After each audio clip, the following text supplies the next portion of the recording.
Oke, langsung aja sebelum kita akses ke dalam, saya akan perlihatkan kuncinya. Nah, cari cahaya. Kuncinya seperti ini, dan ini modelnya flip key, jadi kita cukup bawa satu buah kotak seperti ini.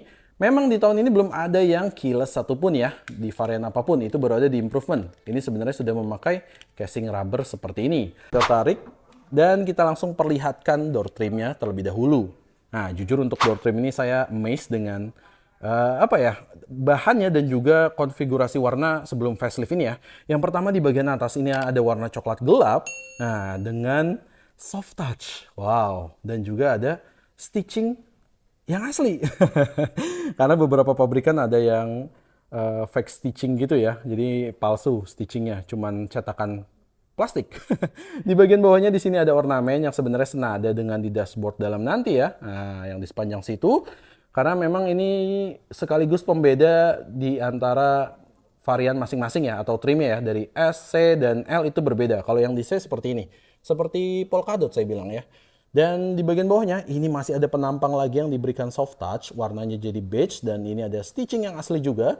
Di bagian bawah, yang bagian armrest tangan kita nih menyentuh ke sini, ini juga ada bagian soft touch dan juga real stitching. Kemudian di sini, ya ini juga mewah ya, warnanya piano black, serta di beberapa tombol bisa dilihat ada bagian chrome-nya yang melingkari gitu. Jadi kesannya mewah banget. Di sini untuk pengaturan electric mirror-nya, kemudian di sini untuk electric retract atau foldable-nya.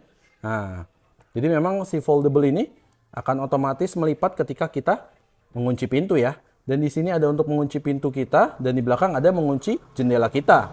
Dan satu lagi, ini yang menarik, handle-nya ya. Warnanya tuh nggak bener-bener chrome, tapi agak sedikit di brush gitu. Mewah banget kesannya. Nah, seperti biasa ini sebenarnya untuk handle, tapi kalau di Indonesia, nah, sesuai kan? Taruh koin. Dan di bagian bawahnya di sini ada tempat penyimpanan. Lihat ini nggak terlalu lebar, tapi ada bagian yang ngumpet ke dalam. Jadi cukup dalam ke dalam bagian sana. Di sini ada satu buah cup holder dan di sini ada speaker serta yes di atasnya masih lengkap dengan tweeter. Wow. Nah sebelum masuk ke dalam saya mau ngeliatin dulu bagian joknya. Nah ini dia ya. Pengaturan standar aja ya. Tentu ini masih knob biasa. Ini untuk recliningnya dan slidingnya di bawah situ. Sedangkan untuk tipe L baru bisa hey adjuster karena sudah elektrik untuk pengaturannya juga gitu ya. Jadi berbeda banget nih. Nah, kita langsung masuk ke bagian dalam. Nah, kita lanjutkan reviewnya dengan ya kamera seperti ini. Siapa yang ingat kalau misalkan awal-awal Broden biasanya full, bahkan dari luar pun juga tampilan kameranya seperti ini.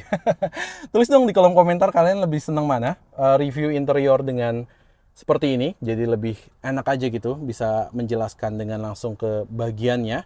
Atau yang model di luar nanti ada footage-nya. Boleh ditulis di kolom komentar di bawah.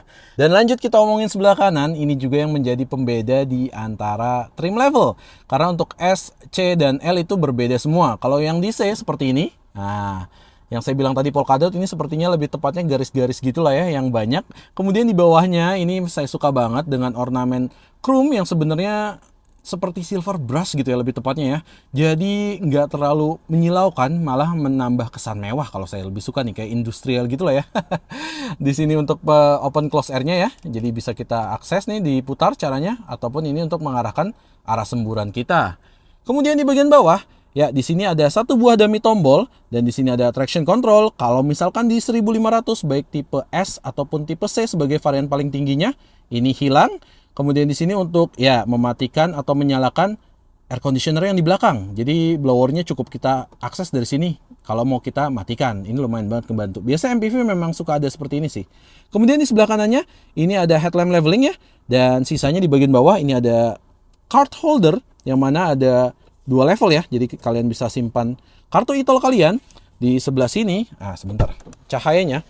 Nah, di sebelah sini ada tempat penyimpanan yang cukup dalam, bisa taruh uang, serta di bagian bawah ada tuas untuk buka tangki bensin dan juga untuk buka tangki mesin tadi atau kap mesin. Di bawah, ini untuk pedalnya ya, 2 pedal karena ini yang AMT. Dan di sini ada footrest-nya, yang mana footrest-nya cukup nyaman dan cukup lebar sih gitu. Nah lanjut kita bahas tirnya. Untuk bahannya sendiri semuanya ini masih bahan karet, nggak ada yang dilapis kulit. Kalau kalian mau kulit ambil di trim L-nya. Dan pembedanya lagi di sini kosong, nggak ada pertombolan sama sekali. Yang biasanya kalau di trim L ini ada pengatur MID dan juga Bluetooth teleponi. Ini hanya ada hadir di kiri, jadi Bluetooth telefoninya dipindah ya. Jadi sedikit berbeda nih dengan yang trim L untuk komposisi penempatan tombolnya. Ini ada Bluetooth teleponi, pengatur audio ya. Sedangkan kalau yang trim L kan Bluetooth teleponi di atas kalau nggak salah gitu ya. Di sini sedikit flat bottom loh, jadi unik banget nih setirnya ya. Besar tapi ada flat bottom sedikit.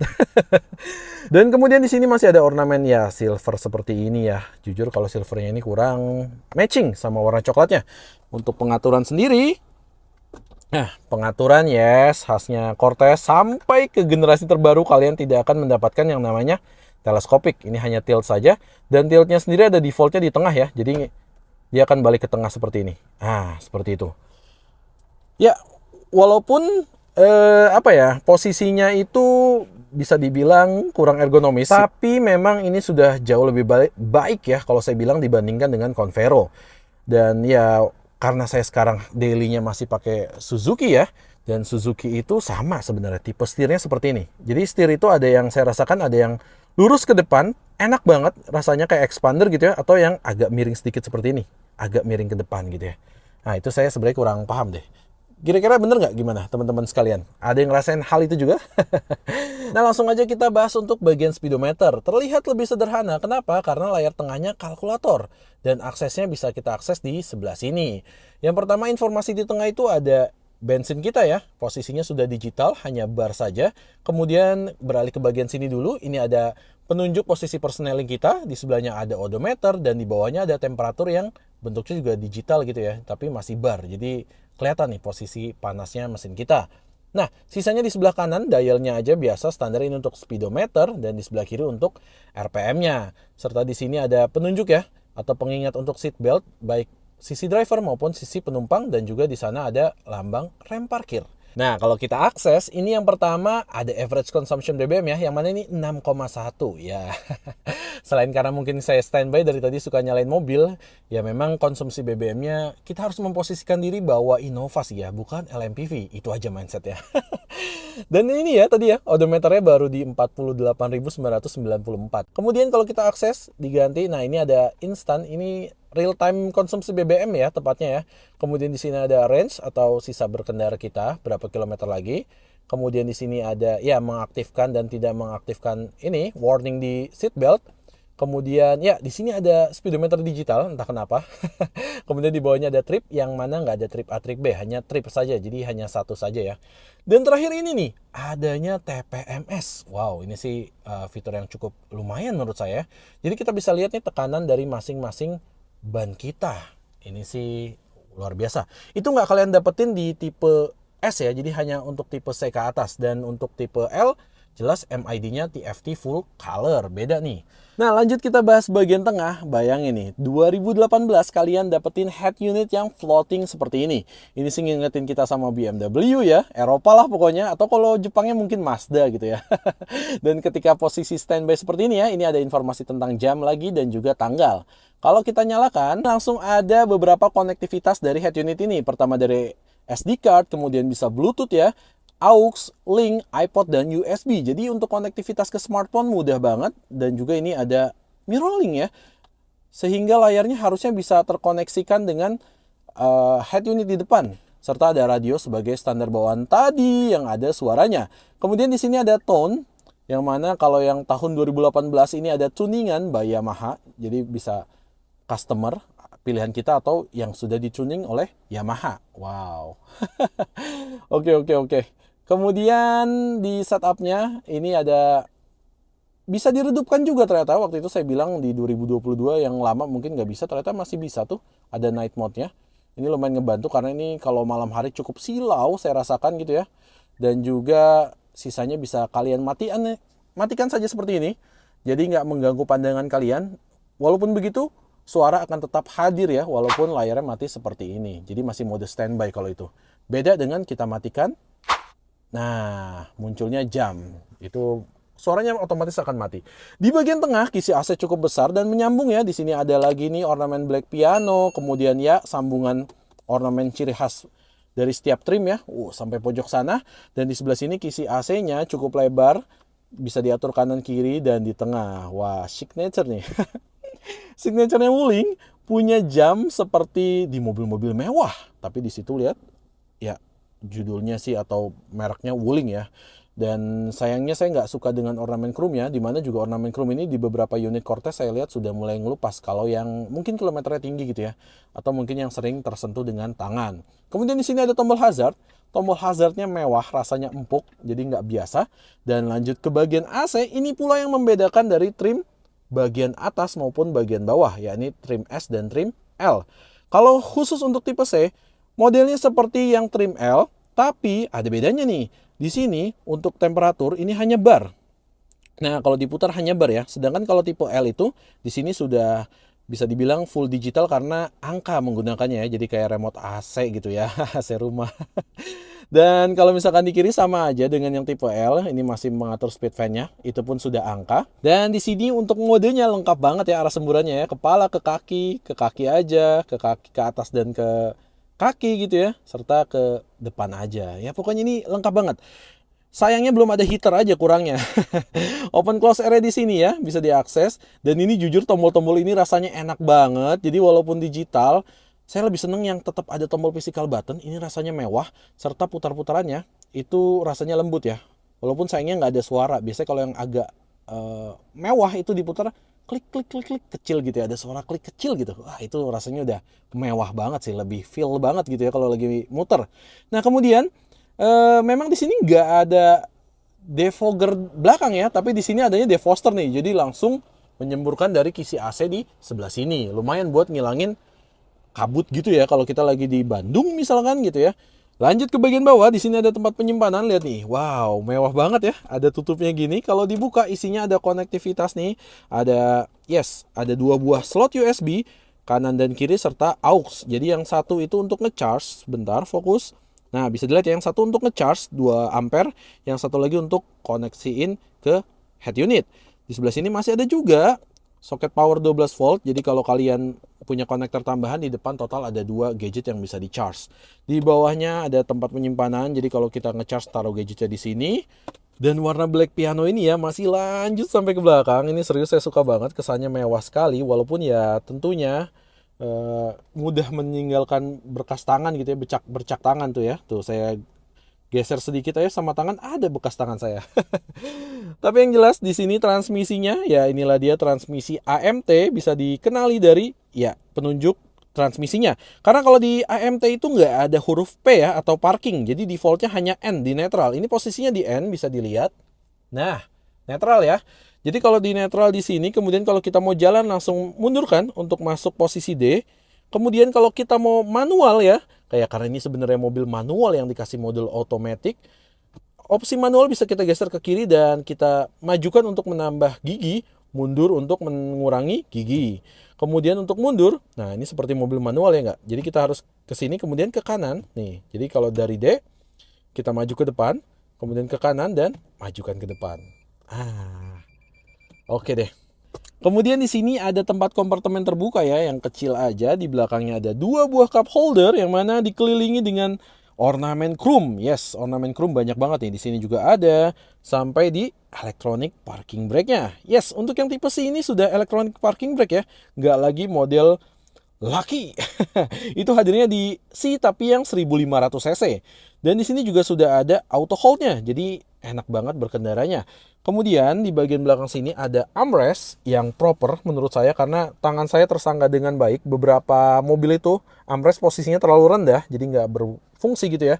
Kalau ini masih proper dan bisa kita buka, isinya ada kompartemen yang cukup luas dan dalam sih ya. Ini nyimpan buku servisnya nih. Oke, ini mobil sih service record ya katanya. Dan ya tempat penyimpanan seperti biasa hadir juga. Dan ini, wow, soft opening. Dahsyat sekali ya. Tuh, wah, saya senang banget. Dan di sini ada STNK-nya. Kita akan lihat untuk pajaknya. Ini tahun 2018 ya. Kemudian 1800 cc. Untuk pajaknya sendiri di sini sepertinya sih progresif nih ya. PKB-nya di 2.772.000. SWDK LLJ-nya 143.000 sehingga totalnya di 2.915.000. Ya untuk mobil yang 1800 cc wajar lah ya, masih agak 3 jutaan gitu. Kemudian untuk seat belt ini bisa di-adjust ya modelnya dan rapi, menyatu dengan pilar. Di atasnya ini ada ornamen yang biasanya ini untuk SRS airbag tapi nggak ada di sini. Di sini ada hand grip modelnya retract serta lengkap nih untuk menggantung hanger kita, dan juga di sini ada sun visor dengan vanity mirror tapi belum ada lampunya. Dan di bagian tengah ya ini ada lampu kabin yang belum LED. Jadi kalau misalkan yang tipe C belum LED, kecuali tipe L ya, udah LED semua tuh. Dan di sini spion tengah sudah day and night view, walaupun model spionnya yang saya unik dari Wuling agak nggak normal. Ini lebar gitu ya, lebar. Biasanya kan agak memanjang aja gitu. Kemudian sun visor di sisi driver sama, masih ada vanity mirror dan juga belum ada lampunya, sama semua. Di sini tambahan ada ya satu buah card holder ya, bisa kita simpen juga di sini. Dan untuk bagian depan, yes, ini soft touch bro dengan stitching. Jadi harga 130 sampai 150, second dapat usia muda. Relatif ya, karena 5 tahun. Dan juga soft touch, kayaknya nggak ada lagi deh. Kecuali kalian ngambil yang lebih tua, di Eropa mungkin juga bisa lah dapetin soft touch seperti itu. Dan memang ini opsi ya, kalau misalkan kalian lebih suka yang beige, hanya bisa ambil yang di varian awal. Karena nanti ketika facelift itu sudah jadi hitam semua, ya itu lebih enak sih, lebih sporty dan juga mudah dibersihkan. Kalau ini ya harus rajin-rajin merawat aja sih untuk bagian door trim. Walaupun yang facelift itu joknya justru warnanya putih. Jadi warnanya yang gampang kotor di joknya kalau yang di bagian facelift. Nah, selera. Kalau saya warna coklat gelap ini agak kurang suka ya. Nah, kita udah di luar dan langsung aja kita kasih impresi berkendara dari mobil ini. Yang pertama, transmisinya dulu. Ya mungkin sesuai dengan judulnya nanti ya. MPV ini kok AMT gitu ya. Dan rasa AMT ini jujur aja ya, awal-awal berjalan nih seperti ini, itu kan dia mengoper di kisaran 2.300 sampai 2.500 lah untuk setiap giginya gitu ya. Dan kalau di gigi satu itu feelsnya jadi rasanya kayak kalau kita lagi nanggung-nanggung jalan gini ya, jalan-jalannya nggak terlalu cepat, itu rasanya jadi kayak bawa angkot. Karena kan biasanya gigi satunya pada panjang-panjang gitu kalau angkot ya, dan dimainin doang yang ngeng, nah gitu. Sedangkan kalau cara berkendara saya waktu manual biasanya tuh gigi satu nggak terlalu panjang saya gitu, jadi bener-bener hanya untuk awal jalan aja gitu, sehingga kedengarannya halus. Nah kalau ini kan jadi kayak berdengung-dengung terus gitu ya mesinnya. Oke, itu satu hal. Kemudian yang kedua, memang di sini ada mode ya, Eco dan Sport. Dan yang saya tadi bilang, mungkin kalau di Eco itu kisarannya 2.300 sampai 2.500 RPM dia bakal pindah gigi. Kalau misalkan yang Sport itu 3.000 ke atas lah, 3.300 something gitu, dia baru ngoper gigi. Jadi memang permainannya hanya di RPM aja ya, berapa lama dia ngoper giginya gitu. Dan itu ya berasa untuk tarikan awal. Walaupun kalaupun saya di mode Sport saya kurang cocok karena RPM-nya tinggi, gerungannya tinggi, rasa operannya nanti juga lebih terasa malah gitu ya. Kalaupun mau dipakai tekniknya Om Ridwan Hanif gitu ya, yang saya pernah lihat videonya, yakni dilepas pedal gasnya ketika kita bersiap-siap ke RPM pas oper gigi, kok di saya nggak begitu membantu gitu. Saya masih merasakan adanya rasa yang ngek gitu ya. Jadi kayak kita badan mau terhempas ke depan ketika lagi ngoper gigi gitu. Dan kemudian memang rasa AMT-nya ini nggak separah di Ignis. Saya pernah bawa Ignis itu yang tadi guncangan ke depannya itu lebih berasa lagi. Jadi kalau kalian nih dari awal nih berhenti terus kalian mau langsung tarik gaspol, itu nggak akan bisa sama sekali, nggak enak, akan mual juga karena itu hentakan tadi. Tapi di sini oke lah, so far masih lebih soft dibandingkan Ignis. Terus kedua, hentakan itu dirasa lebih di perpindahan gigi pertama, ya ini itu kayaknya gigi 1 ke 2. Ini kan ada 5 speed ya. Gigi 1 ke 2 lebih parah rasanya, ke sana baru lebih smooth. Intinya kalau AMT sih begitu cruising, nah itu baru rasanya kayak mobil normal sih. Kalau di tol udah enak banget, no complain. Sama satu lagi, rasa AMT yang saya temukan setelah bawa mobil ini ya. Misalkan kita posisi ngerem nih gitu ya. Ngerem tanggung ketika stop and go di kemacetan, itu ada lonjakan RPM sedikit gitu ya. Jadi kalau kita rem, posisinya RPM-nya kan drop sedikit, kita pas lepas pedal rem gitu ya, itu RPM-nya lonjak sedikit. sedikit aja gitu, gitu. Jadi itu kayak seolah-olah apa ya istilahnya, mungkin saat baru kopling di ini kali ya, kopling baru dilepas gitu kalau di manual kan, jadi siap jalan gitu, jadi ada RPM yang naik lah gitu, seolah-olah kayak nginjek kopling, habis nginjek kopling gas tapi gasnya masih tetap ada gitu.